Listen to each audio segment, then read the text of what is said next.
Hello. Good afternoon. Once again, I am here.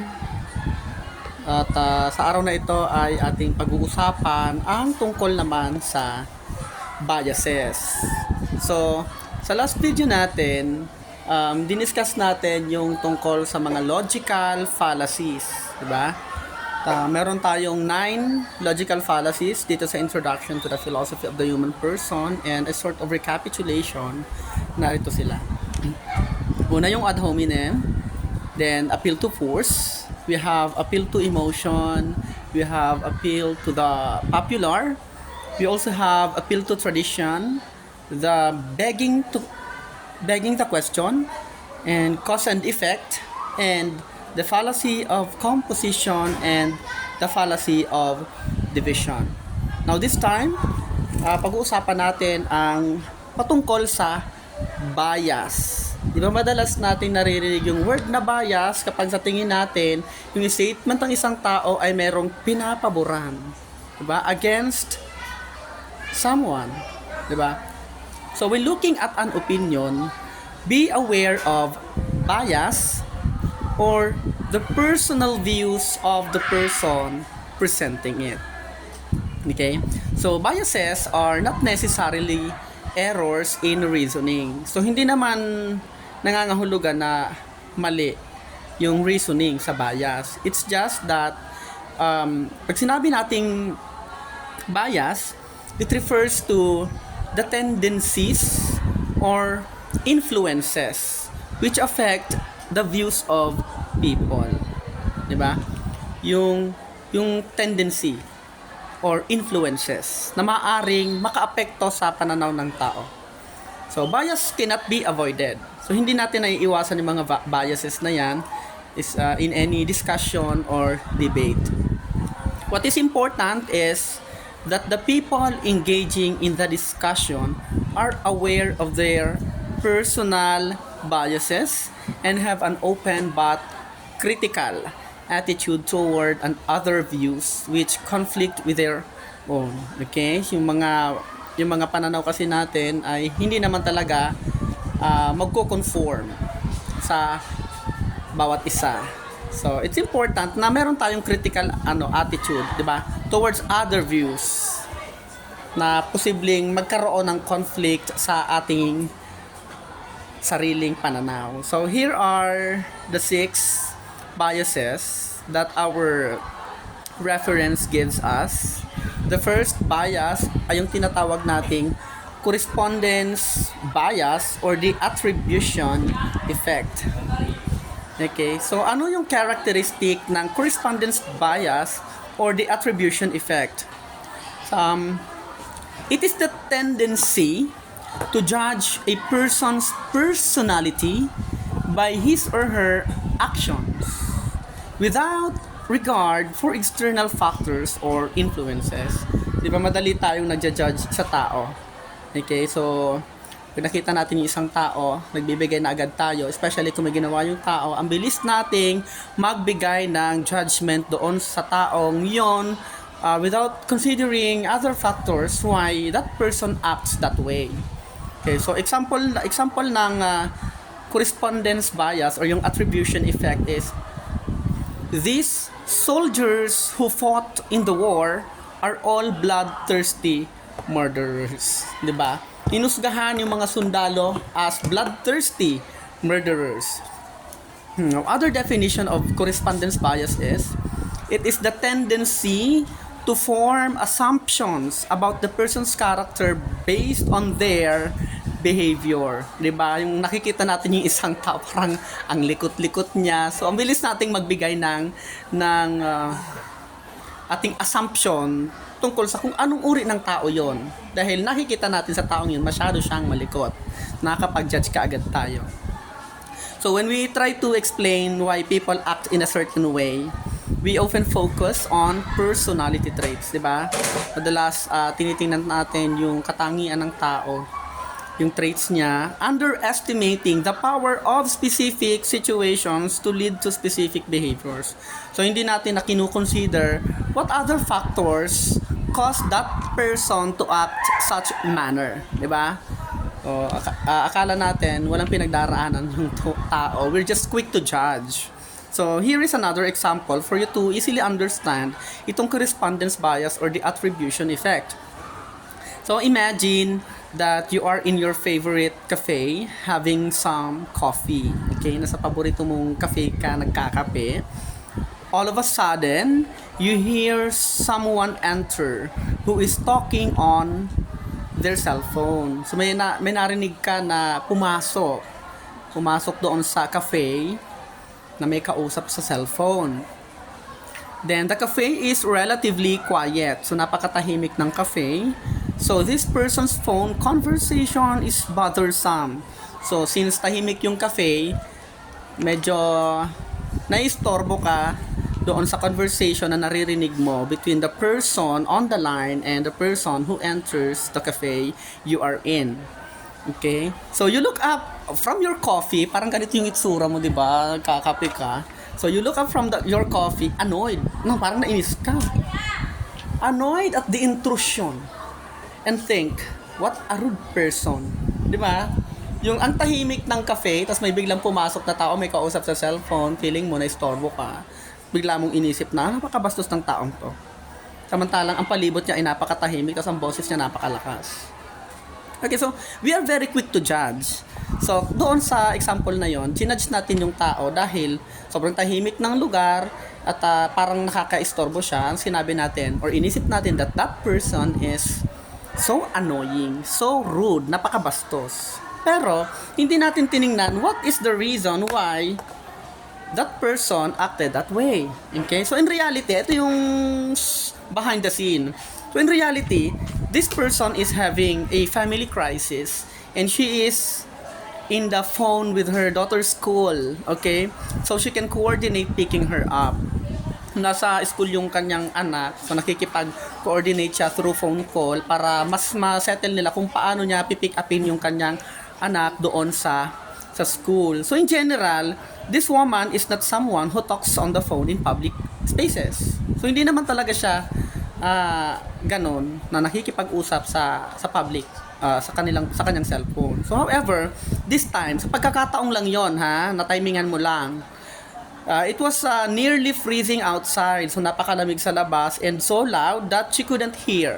So hindi niya marinig yung yung kausap niya sa cellphone. So ang kailangan niyang gawin was to enter doon somewhere na pwede siyang makakuha ng mas tahimik na lugar at maunawaan niyang mabuti yung kanyang kausap, di ba?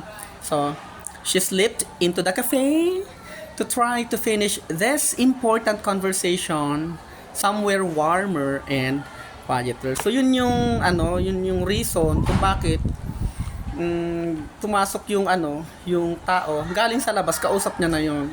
De syempre tahimik, maingay sa labas, di ba? So she could barely hear the person on the other line. So biglang pag pumasok niya, napakatahimik. So ang tendency parang maiingayan ka and sinabi mo bastos yung tao. Ang totoo hindi naman. Kailangan niya lang talagang tapusin yung kanyang important matter with the other person on the line, di ba? So that is correspondence bias. Okay, ulitin natin. The tendency to judge a person's personality by his or her actions without regard for external factors or influences. Madali tayong mag-judge without considering the other factors. Kung bakit ganun yung nakikita natin sa tao. Okay, so I hope you understand and maaari kayong magbigay ng comment nyo example sa comment section. And another bias is what we call the confirmation bias. Again, that's confirmation bias. Ito naman is the tendency to look for, to look for and readily accept information which fits one's own beliefs or views and reject ideas or views that go against it. Okay? Confirmation bias yon. Okay, the tendency to look for and readily accept information. So kung ano yung mga information na nagfi-fit sa iyong pananaw, tatanggapin mo. While the other information na taliwas sa iyong paniniwala ay hindi mo tatanggapin. I-reject mo. Okay? So example na binigay sa atin na aklat is, how can I accept his view that there is no God? I am a Christian. Di ba bias yon? Hindi mo tinatanggap yung statement ng isang tao because yung kanyang statement goes against your perception. Okay? Naunawaan nyo yon? Taliwas sa iyong paniniwala. Kung naniniwala ka na may Diyos and the other person says that there is no God, may bias doon. Na hindi mo tatanggapin yung kanyang statement because meron kang Diyos na pinaniniwalaan while the other person has no God. Okay? That's an example. And another meaning ng confirmation bias is the tendency to search for and favor information that supports our pre-existing beliefs. Di ba naghahanap tayo ng mga information na susuporta sa ating pre-existing. Yung mga paniniwala na meron na tayo. Kailangan lang natin ng reinforcement.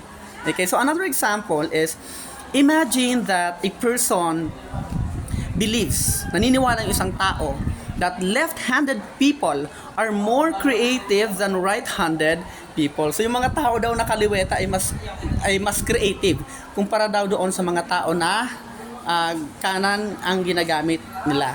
Okay? So whenever this person encounters another person or another persons that are both left-handed and creative, they place greater importance on this evidence that supports which they already believe. Di ba yung paniniwala niya yung mga taong left-handed ay more creative, na nakatagpo siya ng iba pang tao that are left-handed din and as creative as the other people na na-meet niya who also happen to be left-handed, di ba? Feeling niya, supported na yung kanyang paniniwala na mga left-handed people ay mas creative kaysa sa right-handed people. Okay, so I hope you understand. Okay, so naghahanap ka ng ebidensya para ma-reinforce yung unang paniniwala mo. Tapos kapag merong mga paniniwala or statements that go against your views, hindi mo tatanggapin. That is confirmation bias. Okay, so you think of another example, comment down. Okay? And the third bias is what we so-called framing. Framing, that's F-R-A-M-I-N-G. Framing bias. Framing bias is focusing. Nakafocus lang on a certain aspect of a problem while ignoring other aspects. Okay? So, saan siya nakafocus? Nakafocus lamang po sa certain aspect. Samantalang yung ibang aspect ng problema ay ini-ignore niya. Okay, another meaning ng framing is it refers to our propensity to be influenced by the manner in which information is presented. Okay, so ito example para mas maunawaan nyo. The book provides us this example. Preliminary evidence has still not pointed out the actual cause of the plane crash, but investigators are currently focusing on the possibility of pilot error. So ano yung senaryo? Merong plane crash. Saan natin nakita yung framing dito? Sa last line, wherein yung investigators nakafocus lamang doon sa possibility kung bakit nag-crash yung plane dahil sa pilot error. Pero alam natin that other than pilot error, maaari pang magkaroon ng other reason kung bakit nag-crash ang plane. Okay, so naunawaan nyo yon. Another example, a salesperson promoting a product would much rather claim, di ba, 85% of customers were satisfied with the product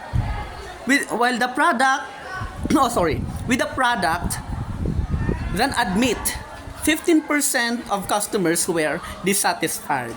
Di ba? Merong anong natin dito, nakita natin dito. Yung 85% na satisfaction ng tao at yung 15% na dissatisfaction.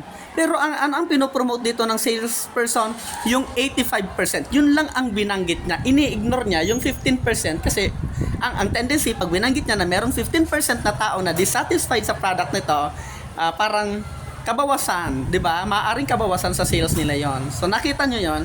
nag-focus lang on certain aspect of problem habang yung ibang aspect ay ini-ignore, hindi binibigyang pansin. Okay? A salesperson promoting a product would much rather claim 85% of customers were satisfied. Diba? Binigyan ng emphasis doon yung 85% na customer satisfied.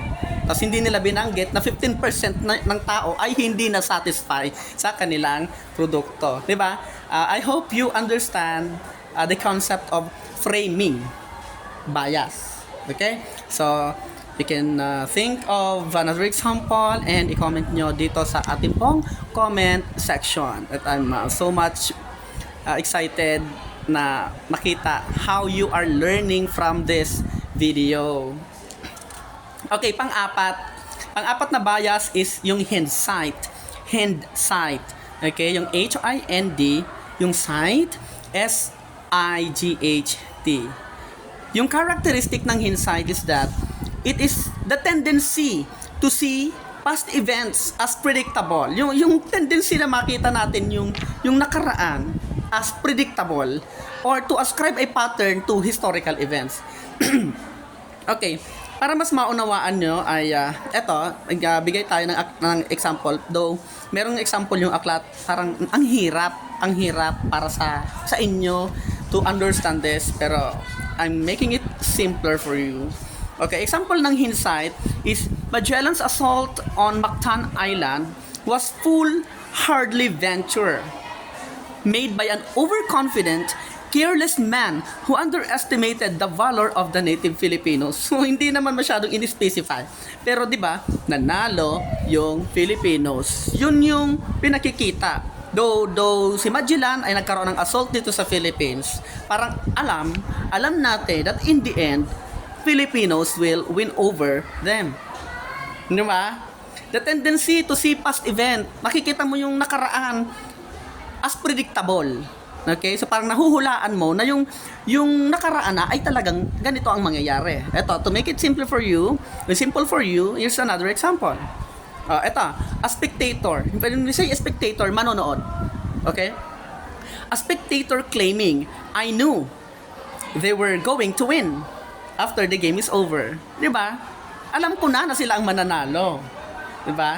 Yung pagkatapos ng laro, tapos nanalo ito, sasabihin nila, alam ko na sila ang mananalo. That's an example of hindsight. 'Di ba bias? Okay, another example. An investigator thinking, I knew that stock was going to go up. Alam ko na, natataas yung stocks. Kailan niya sinabi yon? After the stock had already increased value. 'Di ba? Kung kailan nagkaroon ng increase sa value ng stocks, saan naman siya nagsabi na alam ko naman na tataas ang value ng stocks. Okay? There is a tendency na makita mo yung past event as predictable. Nahuhulaan mo kung anong mangyayari. Another example, a person stating, I knew that relationship wasn't going to work out. Diba? Alam ko na yan. Hindi naman talaga mag-work out ang relationship na yan. Kailan mo yung sinabi nung naghiwalay yung dalawa? Nakita niya? That's as simple as that. Hindsight. Okay? It's the tendency to see past event as predictable. Kunwari na napipredict mo na mangyayari talaga yon. Okay? So that is hindsight. And the next bias is, by the way, you can give another example for hindsight. Gusto ko mabasa yon sa comment section. And another bias is the conflict of interest. Ito, napakadali lang unawain ang concept na ito. A person or group is connected to or has a vested interest in the issue being discussed. Ito yung example. Wait lang. Here's another definition of conflict of interest bias. It arises, when what is in person's best interest is not in the best interest of another person or organization to which that individual owes loyalty. Okay, so syempre, magsasalita ka por pabor doon sa tao where may may pagkakautang ka, like utang na loob, 'di ba? Or kapatid mo siya. Syempre hindi ka magsasalita against that person. Example, as the daughter of the accused, bilang Bilang anak na babae ng akusado, I believe I have the right to express my opinion on the issue of his alleged corrupt practices. Diba? Siyempre magsasalita ka. And how are you related to the accused? You are the daughter. Siyempre, lahat ng sasabihin mo will give favor to the accused. That's conflict of interest. Related ka doon sa tao. Okay? And another example, or representing a family member in court. 'Di ba? May hearing. The person representing as a family member, that is a conflict of interest. So, nasa kaso na yan, hindi ka na magsasabi ng anything against your relative or your family, di ba? Lahat ng sasabihin mo should give favor doon sa relative mo, sa family member, okay? And another example is this, starting a business that competes with your full-time employer. Okay. Next, advising a client. Okay, nag-advise ka sa client mo na mag-invest in a company owned by your spouse. Pinopromote mo yung company ng asawa mo. That's conflict of interest. Diba? Mag-i-invest siya. Ang bottom line doon, may profit yung asawa mo. And ikaw na nagbibigay ng advice is talagang related to the owner of the business, because the owner of the business of the investment company is your spouse. So, related ka doon. Okay? I hope you see. Nakikita nyo. Ito pa. Hiring an unqualified relative or friend. Di ba? O, halimbawa, ikaw yung HR sa isang company. Then, nag-hire ka ng tao. Kapag relative mo yung applicant, kaibigan mo yung applicant, alam mong hindi siya qualified, pinasok mo. Hinire mo. Di ba mayroong conflict of interest? May pagpapabor na nangyayari. Okay? So, please give me another example.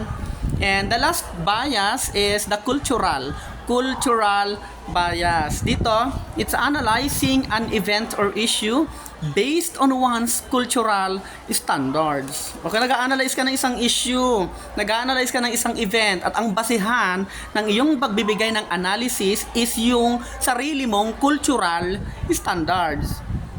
Okay? It is the interpretation of situations, actions, or data based on the standards of one's own culture. So, ito talagang mahirap. Talagang siyempre hindi natin maiiwasan magkaroon ng debate dito kasi ang basihan mo ay yung sarili mong paniniwala. Okay? Maaaring kasi yung isang will go against your culture. Kung halimbawa, example, I do not agree with this Western practice of placing aged parents in retirement homes. Sino ang nagsasalita? Pilipino. Diba? Yung culture natin, we Filipinos kasi take care of our family members. So yun yung culture natin. Kapag matanda na ang magulang natin, we take care of our parents. But in the Western countries, the culture is this, pinapaalaga nila ang kanilang mga magulang sa home for the aged. Diba? Siyempre, hindi ka sasang-ayon doon. Kasi yung kultura mo, ikaw yung mag-aalaga, tayo, Pilipino tayo. Okay, another example ng cultural bias, linguistic interpretation. Oh, talagang iba yung language natin dito. Iba yung language ng ibang bansa. So most probably pag hindi mo naunawaan yung language nila, mararamdaman mo, maiinis ka. Diba? Hindi, mas maganda yung natin. Mas maganda yung language natin because it's very easy to understand. Yung Hangul na yan from Korea, it's very difficult to understand. Para silang mga ibon nagsasalita. Diba? Cultural bias yun. Next, ethical concept of right or wrong. There are things na akala natin, sa atin tama, sa kanila mali. Sa kanila tama, sa atin mali. Of course, meron kang negative reaction doon. Because of the cultural differences, at hindi natin may iwasan na magbibigay tayo ng statements na mag-favor sa atin. Ito pa, religious beliefs or understanding, di ba? Yan, ito malaking issue yung religion, yung mga usaping religious debates. Talagang mahirap kapag basihan mo yung kultura mo. Okay? Then sexual attraction and mating. Okay? Sexual attraction and mating. Ang kulturang Pilipino, sa totoo lang, masyado noon masyado tayong conservative, 'di ba? Pagdating dito sa sexual attraction ngayon, din nagkaroon ng cultural changes. Nagkaroon ng cultural changes where, both men and women are engaging with each other. Parang meron ng pagkakaiba doon sa usaping sex and mating. Okay?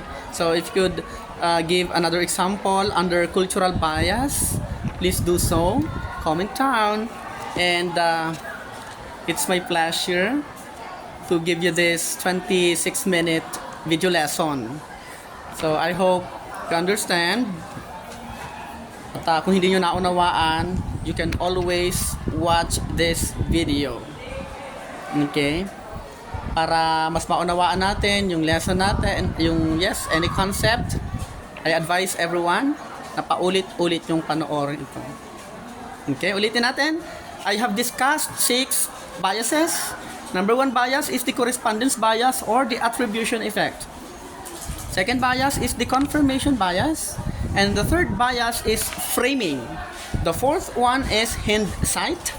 Pang-lima ay the conflict of interest, and of course, the last one is the cultural bias. Ngayon, kung bago ka pa lamang dito sa page na to, kung bago ka pa lamang dito sa aking YouTube channel, don't forget to hit the follow, like button, and subscribe button. Thank you so much, and God bless you. Bye-bye!